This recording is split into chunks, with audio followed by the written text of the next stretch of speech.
Dear students, welcome to my biology classes. आज का जो हमारा टॉपिक है that is absorption and assimilation of the food. इससे पहले प्रीवियस लेक्चर में हमने डिस्कस किया था the digestion of food in human beings, और उसका जो नेक्स्ट पार्ट है that is absorption and assimilation of the food. तो वहां पे हमने जो लास्ट पॉइंट बताया था कि जब फूड की डाइजेशन हो जाती है, जो उसके प्रोडक्ट्स वहां पे निकल के आते हैं, जो उसके एंड प्रोडक्ट्स होते हैं, एक तो वहां पे मोनोमर्स होते हैं जो डिफरेंट कार्बोहाइड्रेट से शुगर से आ जाते हैं, जिसमें ग्लूकोज होता है, फ्रक्टोज होता है, गैलेक्टोज होता है।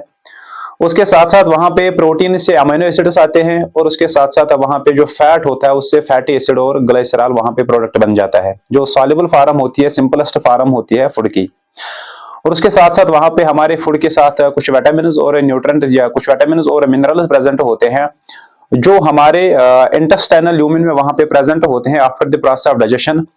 और उसके बाद ये जो फूड होता है इसको एब्जॉर्ब किया जाता है और बाद में उसको ट्रांसपोर्ट किया जाता है डिफरेंट बॉडी पार्ट्स, और वहां पे ये यूटिलाइज होता है या वहां पे एसिमिलेट हो जाता है। तो इस लेक्चर में हमें दो टॉपिक्स यहाँ पे डिस्कस करने हैं, एक तो एब्जॉर्प्शन और दूसरा एसिमिलेशन, और उसको लास्ट में वहां पे हमें इजेशन प्रोसेस डिस्कस करनी है। तो स्टार्ट हम करते हैं प्रोसेस ऑफ एब्जॉर्प्शन से कि एब्जॉर्प्शन का मतलब क्या है। जो ह्यूमन डाइजेशन के सेटअप से पहले इंजेक्शन, उसके बाद डाइजेशन, उसके बाद एब्जॉर्प्शन और एसिमिलेशन, उसके बाद लास्ट में इंजेक्शन हो जाती है। तो इस लेक्चर में हम दो important topics that is absorption और एसिमिलेशन यहाँ पे डिस्कस करेंगे। तो स्टार्ट करते हैं एब्जॉर्प्शन से कि एब्जॉर्प्शन प्रोसेस है क्या, इस प्रोसेस में क्या होता है। जो हमारे इंटेस्टाइनल ल्यूमेन में वहां पे डाइजेस्टेड फूड होता है, उस फूड को बाद हमारे ब्लड स्ट्रीम्स तक पहुंचाया जाता है। वहां पे जो इंटेस्टाइनल ल्यूमेन होती है, उस इंटेस्टाइनल ल्यूमेन से वहां पे जो डाइजेस्टेड प्रोडक्ट्स होते हैं, डाइजेस्टेड फूड होता है, डाइजेस्टेड न्यूट्रिएंट्स होते हैं, ये पास होते हैं कहां से कहां तक, ये इंटेस्टाइनल या स्मॉल इंटेस्टाइन से पास हो जाते हैं, और ये किस में एंट्री करते हैं, ये हमारे ब्लड वेसल्स या ब्लड स्ट्रीम में एंट्री करते हैं। तो मीन्स वो प्रोसेस जिस प्रोसेस के जरिए से जो प्रोडक्ट्स ऑफ डाइजेशन होते हैं, they pass from small intestines into the blood vessels.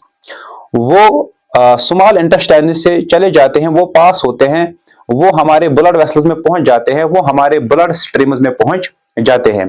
उस प्रोसेस को हम नाम देते हैं प्रोसेस ऑफ डाइजेशन, उस प्रोसेस को हम नाम देते हैं process of absorption.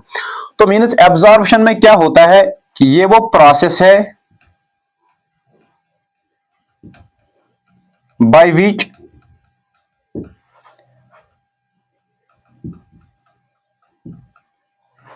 digested nutrients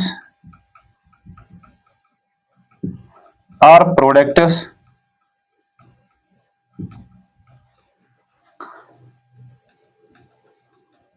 pass from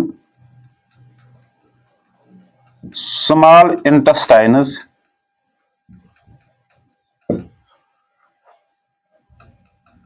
into blood and lymph vessels।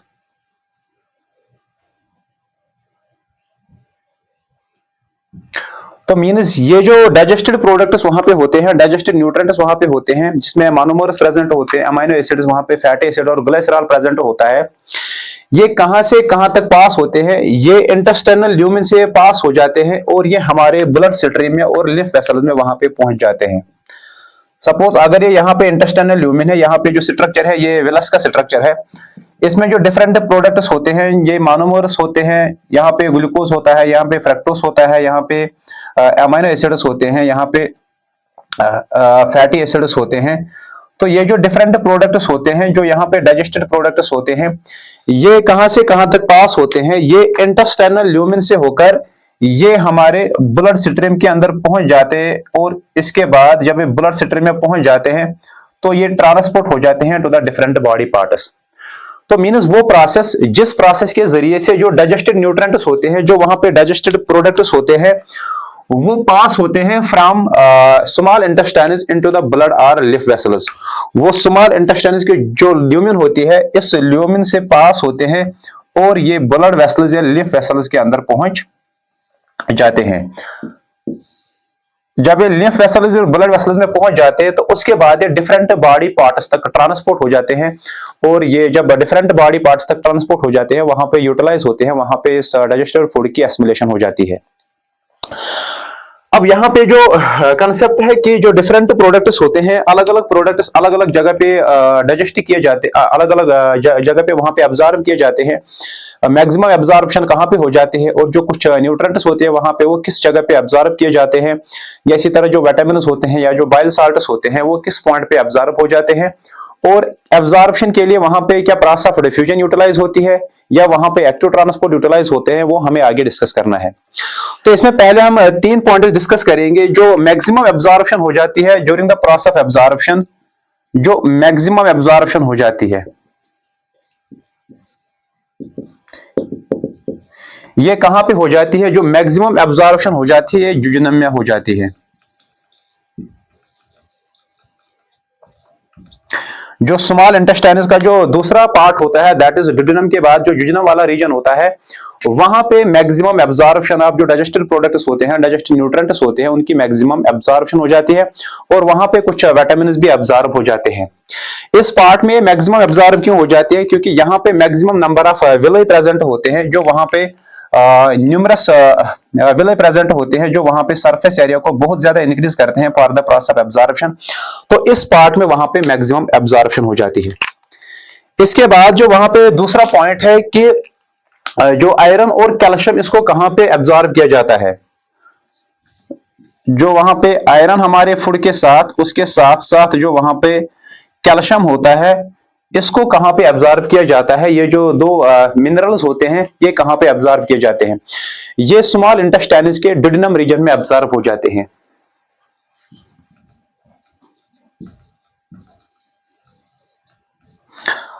तो मींस जो मैक्सिमम एब्जॉर्प्शन हो जाती है वो जुजिनम में हो जाती है, और जो आयरन और कैल्शियम वहां पे मिनरल्स प्रेजेंट होते हैं ये किस रीजन में एब्जॉर्ब हो जाते हैं, ये डुडेनम रीजन में एब्जॉर्ब हो जाते हैं। इसके बाद जो इसमें regarding the process of absorption, जो इसमें और एक इंपॉर्टेंट पॉइंट है दैट इज जो विटामिन होते हैं, विटामिन जो बी कॉम्प्लेक्स है, विटामिन बी12, उसके साथ साथ जो कुछ बाइल साल्ट्स वहां पे रिलीज होते हैं लिवर से, तो वो किस जगह पे एब्जॉर्ब हो जाते हैं, वो इलियम के अंदर एब्जॉर्ब हो जाते हैं। जो विटामिन बी12 होता है और उसके साथ साथ जो वहां पे बाइल साल्ट्स होते हैं, ये किस जगह पे एब्जॉर्ब हो जाते हैं, ये स्मॉल इंटेस्टाइन्स के इलियम रीजन में एब्जॉर्ब हो जाते हैं। तो मींस यहां पे 3 इंपॉर्टेंट पॉइंट्स है। जो मैक्सिमम एब्जॉर्प्शन हो जाती है जुजिनम के अंदर हो जाती है, वहां पे large number of villi present होते हैं, जो वहां पे सरफेस एरिया बहुत ज्यादा इंक्रीज करते हैं। और जो दूसरा पॉइंट है दैट इज आयरन और जो कैल्शियम होता है ये डुडेनम के अंदर एब्जॉर्ब हो जाते हैं, और उसके साथ साथ जो विटामिन बी कॉम्प्लेक्स होता है, विटामिन बी12 होता है, और उसके साथ साथ जो कुछ बाइल साल्ट्स होते हैं वो इलियम रीजन में वहां पे प्रेजेंट होते हैं, वो इलियम रीजन में वहां पे एब्जॉर्ब हो जाते हैं। तो ये जो सारी प्रोसेस एब्जॉर्प्शन हो जाती है, चाहे मैक्सिमम एब्जॉर्प्शन हो जाए, चाहे कैल्शियम या चाहे बाइल साल्ट से विटामिन की अदर न्यूट्रिएंट्स की एब्जॉर्प्शन हो जाती है, ये किसकी मदद से हो जाती है। ये जो स्मॉल इंटेस्टाइन है वहां पे फिंगर लाइक प्रोजेक्शंस होते हैं, जो सरफेस एरिया बहुत ज्यादा इंक्रीज करते हैं, जिनको हम नाम देते हैं विलई, और एक को हम नाम देते हैं विलस। इन विलई की मदद से वहां पे जो एब्जॉर्प्शन हो जाती है फूड न्यूट्रिएंट्स या फूड मटेरियल्स की, वहां पे एब्जॉर्प्शन हो जाती है। तो अब हम आगे डिस्कस करेंगे कि कैसे एब्जॉर्ब हो जाती है, वहां पे कौन कौन सा जो विलय होता है, विलस होता है, वहां पे कौन कौन सा पार्ट होता है जिसकी मदद से वहां पे एब्जॉर्प्शन हो जाती है। तो अब हम यहां पे डिस्कस करेंगे थोड़ा सा जो विलस होता है, इस विलस का स्ट्रक्चर कैसा होता है, इस विलस में कौन कौन सा पार्ट प्रेजेंट होता है जिसकी मदद से वहां पे डाइजेशन हो जाती है। तो जो मैंने ऑलरेडी स्ट्रक्चर डिस्कस किया था कि these are finger like projections, जो इंटरनल सरफेस पे, इंटरनल मेम्ब्रेन पे वहां पे स्मॉल इंटेस्टाइन में प्रेजेंट होते हैं, जो सरफेस एरिया बहुत ज्यादा इंक्रीज करते हैं एब्जॉर्प्शन के लिए, वहां पे डाइजेशन के लिए। तो ये जो विलस होता है उसकी एक जो कवरिंग होती है, जो आउटर मोस्ट कवरिंग होती है, वो एपिथेलियल की कवरिंग होती है, एपिथेलियल सेल्स वहां पे प्रेजेंट होते हैं। तो मीन जो विलस होता है it is covered by the epithelial cells.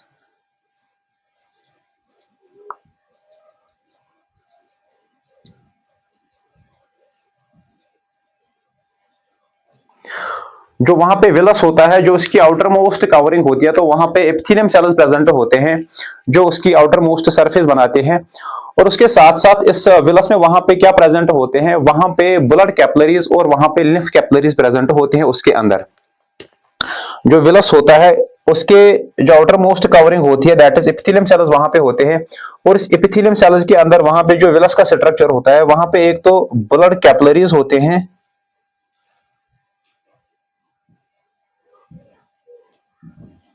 और वहां पे लिम्फ कैपिलरीज होते हैं।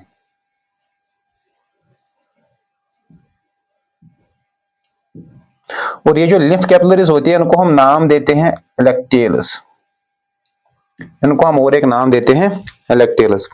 तो वहां पे ये मेन इंपॉर्टेंट स्ट्रक्चर्स होते हैं, मेन इंपॉर्टेंट रीजन्स होते हैं जिनकी मदद से वहां पे एब्जॉर्प्शन ऑफ फूड हो जाते हैं। और ये जो वहां पे ब्लड कैपिलरीज होती हैं ये आगे से कनेक्ट होती है ब्लड वेसल्स के साथ, और जो लिम्फ कैपिलरीज वहां पे होते हैं ये लिम्फ वेसल्स के साथ वहां पे कनेक्ट हो जाते हैं और बाद में जब फूड ट्रांसपोर्ट हो जाता है वहां तक पहुंच जाता है, ब्लड वेसल्स तक पहुंच जाता है और उससे आगे ये पूरे बॉडी में ट्रांसपोर्ट हो जाता है। और इस यहाँ पे अगर हम स्ट्रक्चर देखेंगे, यहां से तो एक जो ये रेड लाइन है ये यहाँ पे आर्टरी है जो एक ब्लड वेसल्स है, जब ये यहाँ पे पहुंच जाती है तो ये आर्टियोल्स में कन्वर्ट हो जाती है जो कि ब्लड कैपिलरीज है। यहाँ पे जो वेन आ जाती है दूसरे साइड से यहाँ पे वेन्यूल्स में कन्वर्ट हो जाती है, ये भी ब्लड कैपिलरीज है। और यहाँ पे जो ग्रीन वायलेट ये लिम्फेटिक वेसल्स है, जब ये विलस के अंदर पहुंच जाती है तो ये वहां पे लेक्टेल्स बना जाती है जिनको हम लिम्फ कैपिलरीज नाम देते हैं, जिसकी मदद से वहां पे सरफेस एरिया इंक्रीज होता है और वहां पे एब्जॉर्प्शन हो जाती है। तो पहले ये जो डिफरेंट न्यूट्रिएंट्स होते हैं पहले ये ब्लड कैपिलरीज है वहां पे लिम्फ कैपिलरीज में पहुंच जाते हैं, उसके बाद ये लिम्फ वेसल्स और ब्लड वेसल्स में पहुंच जाते हैं, जिसके बाद ये पूरे बॉडी में ट्रांसपोर्ट हो जाते हैं। अब यहाँ पे जब एब्जॉर्प्शन हो जाती है तो एब्जॉर्प्शन होने के लिए वहां पे दो प्रोसेस इन्वॉल्व होती हैं, एक तो that is by diffusion and number second by active transport. जो कुछ वहां पे डाइजेस्टेड प्रोडक्ट्स होते हैं वो डिफ्यूजन की मदद से वहां पे पास होते हैं from intestinal lumen into the Wallace, और कुछ जो मटेरियल्स होते हैं वहां पे डाइजेस्टेड प्रोडक्ट्स होते हैं वो वहां पे एक्टिव ट्रांसपोर्ट की वजह से वहां पे पास होते हैं और इंटेस्टाइनल जो ल्यूमेन से एक्टिव ट्रांसपोर्ट की मदद से ब्लड कैपिलरीज या लिम्फ कैपिलरीज में पहुंच जाते हैं, उसके बाद ये ब्लड वेसल और लिम्फ वेसल्स में ट्रांसपोर्ट हो जाते हैं और उसके बाद ये डिस्ट्रीब्यूट हो जाते हैं। अब जो फर्स्ट प्रोसेस यहाँ पे है that is by diffusion. Diffusion की मदद से कौन कौन से सबस्टेंसेस वहां पे एब्जॉर्ब हो जाते हैं बाय डिफ्यूजन। डिफ्यूजन की मदद से कौन कौन से न्यूट्रिएंट वहां पे एब्जॉर्ब होते हैं। जो डिफ्यूजन प्रोसेस है आपने ऑलरेडी पढ़ा होगा, from the region of higher concentration to region of lower concentration transport of substances को हम नाम देते हैं डिफ्यूजन। तो इसमें एक तो फैटी एसिड्स जो वहां फैट से निकल के आता है और जो उसके साथ साथ ग्लिसरॉल होता है वो डिफ्यूजन प्रोसेस की मदद से वहां पे एब्जॉर्ब हो जाता है। तो मींस एक तो वहां पे fatty acid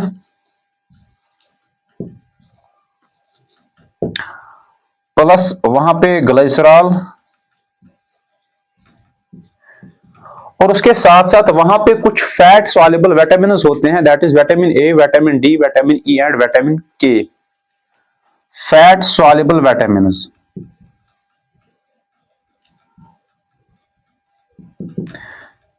that is vitamin A, vitamin D, vitamin E and vitamin K. ये जो चार फैट सॉल्युबल विटामिन होते हैं ये डिफ्यूजन की मदद से एब्जॉर्ब हो जाते हैं। तो मींस अगर हम देखेंगे डिफ्यूजन की मदद से जो वहां पे न्यूट्रिएंट्स एब्जॉर्ब होते हैं, जो वहां पे डाइजेस्टेड प्रोडक्ट्स एब्जॉर्ब होते हैं, एक तो जो फर्स्ट है that is fatty acid absorb होता है, नंबर सेकंड ग्लिसरॉल एब्जॉर्ब होता है और नंबर थर्ड जो फैट सॉल्युबल विटामिन होते हैं that is vitamin A, vitamin D, vitamin E and vitamin के एब्जॉर्ब होता है। और जब ये एब्जॉर्ब हो जाते हैं तो उसके बाद ये ब्लड स्ट्रीम में पहुंच जाते हैं, उसके बाद ये ट्रांसपोर्ट हो जाते हैं। अब जो दूसरी प्रोसेस है जिस प्रोसेस की मदद से वहां पे कुछ जो न्यूट्रिएंट्स होते हैं एब्जॉर्ब होते हैं that is by active transport.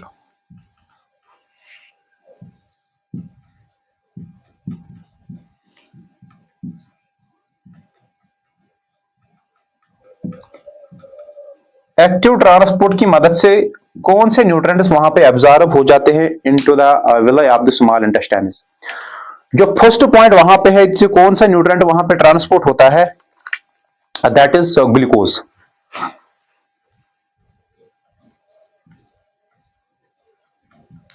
एक तो ग्लूकोज एक्टिव ट्रांसपोर्ट की मदद से पास होता है, एब्जॉर्ब हो जाता है।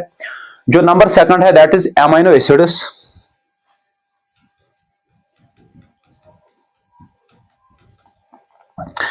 एमाइनो एसिड्स भी वहां पे किसकी मदद से अब्जॉर्ब हो जाते हैं, ये भी एक्टिव ट्रांसपोर्ट की मदद से वहां पे अब्जॉर्ब हो जाते हैं। उसके साथ साथ कुछ मिनरल्स और विटामिन भी वहां पे अब्जॉर्ब हो जाते हैं, जो वहां पे वाटर सॉल्युबल विटामिन होते हैं वो वहां पे अब्जॉर्ब हो जाते हैं। अमीनो एसिड्स के साथ साथ वहां पे मिनरल्स के साथ साथ वहां पे विटामिन बी कॉम्प्लेक्स वहां पे अब्जॉर्ब हो जाता है। किसकी मदद से, ये भी एक्टिव ट्रांसपोर्ट की मदद से वहां पे अब्जॉर्ब हो जाते हैं। अगर हम मिनरल्स की बात करेंगे, वहां पे सोडियम है, वहां पे कैल्शियम है, वहां पे आयरन है, ये मिनरल्स वहां पे एक्टिव ट्रांसपोर्ट की मदद से अब्जॉर्ब हो जाते हैं। अगर हम सोडियम की बात करेंगे, वहां पे कैल्शियम मिनरल होता है, वहां पे आयरन मिनरल होता है। ये जो मिनरल्स होते हैं, चाहे ये सोडियम है, कैल्शियम है, आयरन है, ये मिनरल्स एक्टिव ट्रांसपोर्ट की मदद से वहां पे अब्जॉर्ब हो जाते हैं। अगर हम विटामिन की बात करेंगे, जो विटामिन बी कॉम्प्लेक्स होता है, ये विटामिन बी कॉम्प्लेक्स भी वहां पे अब्जॉर्प्शन हो जाता है with the help of the active transport. और ये किन में पहुंच जाते हैं, फाइनली ये ब्लड वेसल्स में पहुंच जाते हैं और उसके बाद ये ट्रांसपोर्ट हो जाते हैं। और यहाँ पे एक इंपॉर्टेंट पॉइंट है कि जो फैटी एसिड और ग्लिसरॉल होता है, they are taken by the lymph capillary, जिनको हम नाम देते हैं लैक्टेलस, और उनके बाद ये लिम्फ वेसल्स में पहुंच जाते हैं और उसके बाद ये ट्रांसपोर्ट हो जाते हैं to the different body parts. तो यहाँ पे एक इंपॉर्टेंट पॉइंट याद रखना है कि जो fatty fatty acid plus glycerol, जो फैटी एसिड और ग्लिसरॉल होता है, इनको कौन एब्जॉर्ब करते हैं, ये लिम्फ कैपिलरीज की मदद से वहां पे एब्जॉर्ब हो जाते हैं। और जब ये लिम्फ कैपिलरीज की मदद से एब्जॉर्ब हो जाते हैं, जिनको और एक हम नाम देते हैं लैक्टेलस, और लैक्टेलस के बाद ये कहां पहुंच जाते हैं, ये लिम्फ वेसल्स में पहुंच जाते हैं। ये लिम्फ वेसल्स में पहुंच जाता है, उसके बाद ये बॉडी के डिफरेंट पार्ट्स में पहुंच जाता है, जहां पे उसको बाद में यूटिलाइज किया जाता है। तो मीन्स अगर हम यहाँ पे देखेंगे कि जो एब्जॉर्प्शन ऑफ फैट होती है, जो डाइजेशन के बाद फैटी एसिड और ग्लिसरॉल में कन्वर्ट होता है, उसको जो लिम्फ वेसल्स होते हैं या जो लिम्फ कैपिलरीज होती है वही एब्जॉर्ब करते हैं, उसके बाद लिम्फ वेसल्स में पहुंचकर बॉडी के डिफरेंट बॉडी पार्ट्स तक पहुंच जाता है। तो अगर हम लार्ज इंटेस्टाइन्स की यहाँ पे बात करेंगे, जो लार्ज इंटेस्टाइन्स होते हैं वहां पे कोई भी एंजाइम प्रेजेंट नहीं होता है। तो अगर हम यहाँ पे लार्ज इंटेस्टाइन्स की बात करेंगे कि जो लार्ज इंटेस्टाइन्स होते हैं,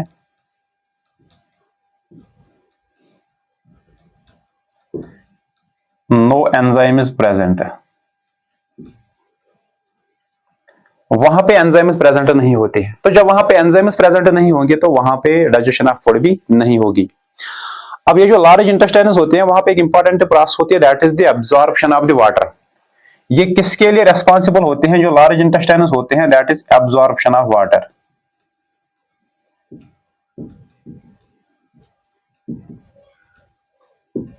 ये large intestines mainly water absorb करते हैं, जो भी हमारे जो अनडाइजेस्टेड फूड होता है वहां पे जो लार्ज इंटेस्टाइन्स के जरिए से पास होता है, तो उसमें जो वाटर होता है उसको मोस्टली जो लार्ज इंटेस्टाइन्स होते हैं वो उसको एब्जॉर्ब करते हैं, और हमारी बॉडी में जो वाटर बैलेंस होते हैं उसको मेंटेन करते हैं, या वहां पे जो वाटर लेवल होती है उसको मेंटेन करते हैं, बैलेंस करते हैं। तो ये वाटर एब्जॉर्प्शन में वहां पे मदद करते हैं। अब यहाँ पे जो सारा मटेरियल जब डाइजेस्ट हो जाता है तो वहां पे बच जाता है अनडाइजेस्टेड फूड।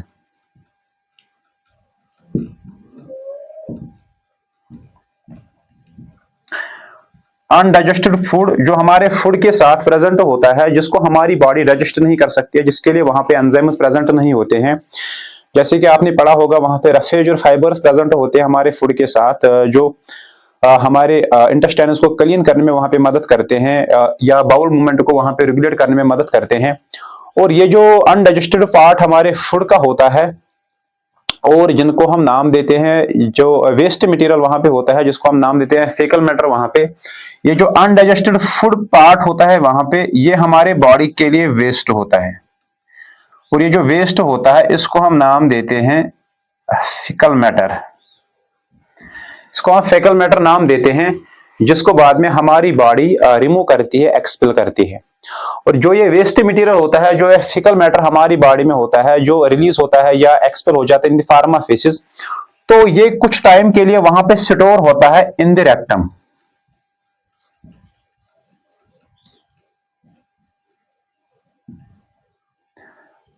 जो हमारे लार्ज इंटेस्टाइनस के जो डिफरेंट पार्ट्स होते हैं, सीकम है, कलोन है, उसके बाद जो लास्ट पार्ट होता है रेक्टम होता है, इस रेक्टम में वहां पे कुछ टाइम के लिए वहां पे स्टोर रहता है और उसके बाद it is excreted by the anus. क्योंकि जो मैंने ऑलरेडी वहां पे डिस्कस किया था कि जो रेक्टम की एक लास्ट ओपनिंग होती है जिसको हम नाम देते हैं एनस, और ये एक्सक्रीट किया जाता है थ्रू एनस। जो वहां पे रेक्टम की ओपनिंग, तो अब इसके बाद जो नेक्स्ट टॉपिक है that is the aspiration of the food. यहां तक फूड एब्जॉर्ब हो गया और वो हमारी ब्लड स्ट्रीम में पहुंच गया। ब्लड स्ट्रीम्स के बाद उसको ट्रांसपोर्ट किया जाता है हमारे बॉडी के डिफरेंट पार्ट्स तक, हमारे बॉडी के डिफरेंट ऑर्गन्स तक, और फाइनली वो हमारे सेल्स तक पहुंच जाता है। और इन सेल्स और इन टिश्यूज के अंदर वहां पे उस फूड को एसिमिलेट किया जाता है, उसको फिर से यूटिलाइज किया जाता है डिफरेंट एक्टिविटीज और डिफरेंट पर्पसेस के लिए।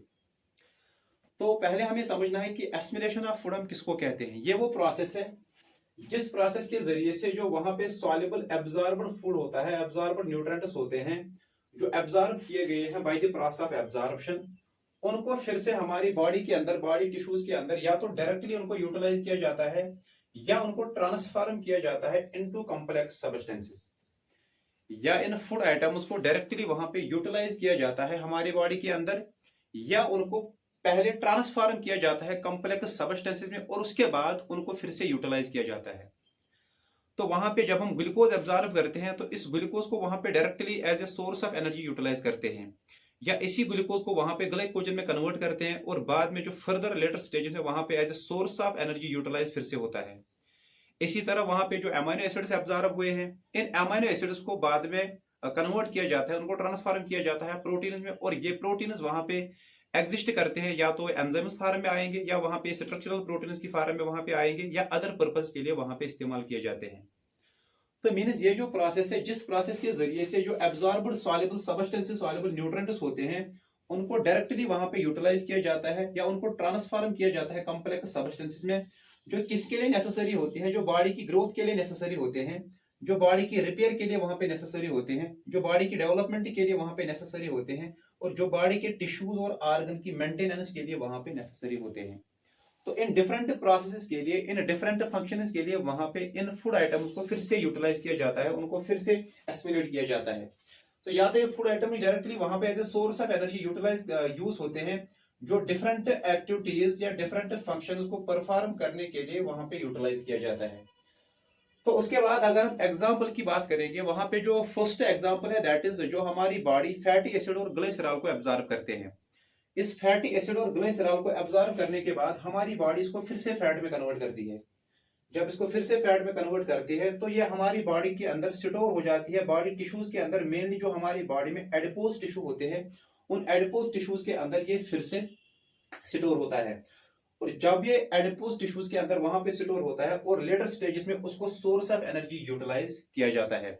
जब हमारी बॉडी में एनर्जी खत्म हो जाती है, वहां पे जो एनर्जी प्रोडक्शन के न्यूट्रिएंट्स होते हैं वहां पे वो खत्म किए जाते हैं, तो उसके बाद बारी आती है इन्हीं फैट्स की। इन्हीं फैट्स को बाद में यूटिलाइज किया जाता है as a source of energy, जब हमारी बॉडी में एनर्जी लेवल बहुत ज्यादा कम हो जाती है। तो मीन्स यहाँ पे फैटी एसिड और ग्लाइसरॉल जो वहां पे सॉल्युबल सब्सटेंसेस थे, उनको फिर से एसिमिलेट किया जाता है, उनको फिर से कॉम्प्लेक्स सब्सटेंस में कन्वर्ट किया जाता है, फैट में कन्वर्ट हो जाते हैं, और बाद में उनको स्टोर किया जाता है एडिपोज टिश्यूज में और उसको बाद में यूटिलाइज किया जाता है, या वहां पे शॉक एब्जॉर्बेंस के लिए भी उनको यूटिलाइज किया जाता है। तो इसी तरह अगर हम दूसरे प्रोडक्ट की बात करेंगे, वहां पे जो ग्लूकोज होता है, ये ग्लूकोज डायरेक्टली यूटिलाइज होता है as a source of energy. तो वहां पे जो हमारी बॉडी डिफरेंट एक्टिविटीज परफॉर्म करते हैं, इस ग्लूकोज को डायरेक्टली यूटिलाइज किया जाता है as a source of energy, energy production के लिए। वहां पे क्या होता है, रेस्पिरेशन की मदद से उस ग्लूकोज को ऑक्सीडाइज किया जाता है, उसको ब्रेक डाउन किया जाता है और वहां से एनर्जी रिलीज हो जाती है। और यही एनर्जी एक बॉडी वहां पे different activities, different actions perform करने के लिए वहां पे यूटिलाइज करते हैं। तो अब अगर हमारी बॉडी में एक्सेस ग्लूकोज होगा तो इस एक्सेस ग्लूकोज को वहां पे ग्लाइकोजन में कन्वर्ट किया जाता है, और इस ग्लाइकोजन में वहां उस ग्लाइकोजन को वहां पे स्टोर किया जाता है, और इसी ग्लाइकोजन को बाद में रीयूटिलाइज किया जाता है as a source of energy.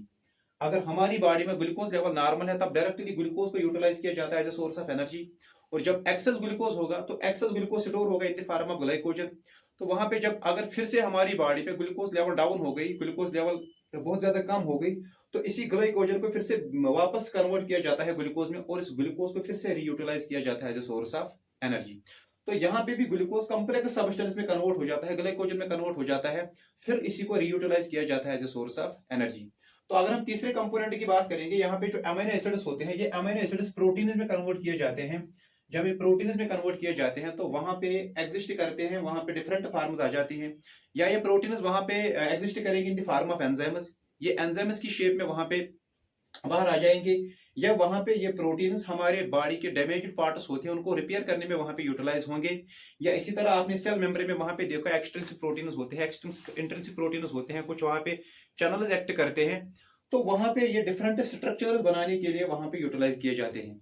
या हमारे हेयर में, हमारे नेल में डिफरेंट प्रोटीन्स होते हैं जो स्ट्रक्चरल प्रोटीन्स होते हैं वहां पे, उन प्रोटीन्स इन्हीं अमीनो एसिड से वो प्रोटीन्स भी बन जाते हैं। तो फिर से हमारी बॉडी इन मोनोमर्स के कॉम्प्लेक्स सब्सटेंस में कन्वर्ट करती है, और उसके बाद डिफरेंट फंक्शंस परफॉर्म करने के लिए उनको यूटिलाइज करती है। इसी तरह हमारी बॉडी में जो विटामिन और मिनरल्स होते हैं, जो मोस्टली हमारे बॉडी में इम्यून सिस्टम को हेल्प करते हैं, इम्यून सिस्टम को बूस्ट करते हैं, और उसके साथ साथ जो कुछ वहां पे मिनरल्स होते हैं वो डिफरेंट एंजाइम एक्टिविटी के लिए वहां पे यूटिलाइज किए जाते हैं, एज ए को फैक्टर वहां पे इस्तेमाल किए जाते हैं, तो हमारी बॉडी में वहां पे एस्टिमुलेट हो जाते हैं। तो इसके जो फाइनल स्टेज है हमारे ह्यूमन डाइजेशन की, जो फाइनल स्टेज है that is egestion, process of egestion. इसमें क्या होता है, जो अनडाइजेस्टेड फूड होता है, जो हमारी बॉडी, कुछ फूड मटेरियल वहां पे प्रेजेंट होते हैं जिसको हमारी बॉडी डाइजेस्ट नहीं कर सकती है, जो अनडाइजेस्टेड होता है उसके लिए वहां पे एंजाइम्स प्रेजेंट नहीं होते हैं। जब ये अनडाइजेस्टेड पार्ट होता है, ये हमारी बॉडी में एक्ट करता है एज ए वेस्ट मटेरियल, ये वहां पे as a waste matter act करता है, जिसको हम नाम देते हैं फीकल मैटर। तो इसको थ्रोन आउट किया जाता है, उसको हमारी बॉडी से एक्सपेल किया जाता है, हमारी बॉडी से वहां पे जो स्ट्रक्चर होता है रेक्टम में कुछ देर के लिए वहां पे स्टोर किया जाता है, और उसके बाद जो रेक्टम की लास्ट ओपनिंग होती है जिसको हम नाम देते हैं एनस, उस एनस की मदद से उसको एक्सपेल किया जाता है, उसको हमारी बॉडी से रिमूव किया जाता है। और ये जो प्रोसेस है, जिस प्रोसेस के जरिए से हमारी बॉडी में से अनडाइजेस्टेड फूड को एक्सपेल किया जाता है, अनडाइजेस्टेड फूड को रिमूव किया जाता है एज ए फीकल मैटर, उस प्रोसेस को हम नाम देते हैं इजेशन। और ये जो प्रोसेस है जिसमें रिमूव किया जाता है by process of defecation, defecation की मदद से उसको हमारी बॉडी से रिमूव किया जाता है, और हमारी बॉडी फाइनली इस वेस्ट मैटर से पाती है, उसको हमारी बॉडी से एक्सपेल किया जाता है। तो ये थी process of absorption, process of assimilation और प्रोसेस ऑफ इजेशन। इसके साथ जो ह्यूमन बॉडी का जो डाइजेशन है that is nutrition in human, ये कंप्लीट हो जाती है।